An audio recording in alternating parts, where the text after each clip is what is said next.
ఆంధ్ర రాష్ట్రం విభజన జరిగి 12 సంవత్సరాలు అయింది అధ్యక్ష. విభజన జరిగిన తర్వాత ఈ రాష్ట్రాన్ని నిర్మించాలి, అగ్రస్థానానికి తీసుకెళ్లిన తప్పంతో అప్పుడు చంద్రబాబు నాయుడు గారు ఎంతో కష్టపడి ఎన్నో అభివృద్ధి కార్యక్రమాలు చేశారు అధ్యక్ష. అయితే అధ్యక్ష దాని తర్వాత వచ్చిన పరిపాలకులు అధ్యక్ష ఈ రాష్ట్రాన్ని 30 సంవత్సరాలు వెనక్కి తీసుకెళ్లిన సంగతి మనం చూసాం అధ్యక్ష.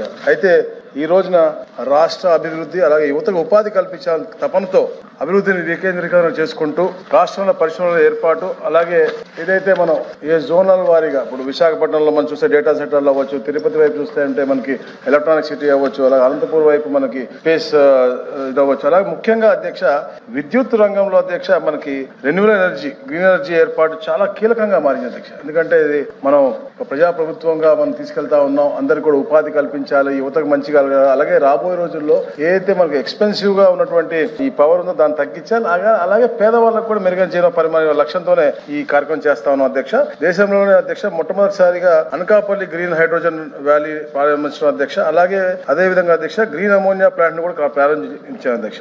ఈ ప్రాజెక్టుల ద్వారా అధ్యక్ష 20 లక్షల కోట్ల రూపాయల పెట్టుబడులు పరిశ్రమలు వస్తున్నాయి అధ్యక్ష. వాళ్ళకి విద్యుత్ చాలా అవసరం అధ్యక్ష. దానికి క్లీన్ ఎనర్జీ అనేది ప్రాముఖ్యత అధ్యక్ష.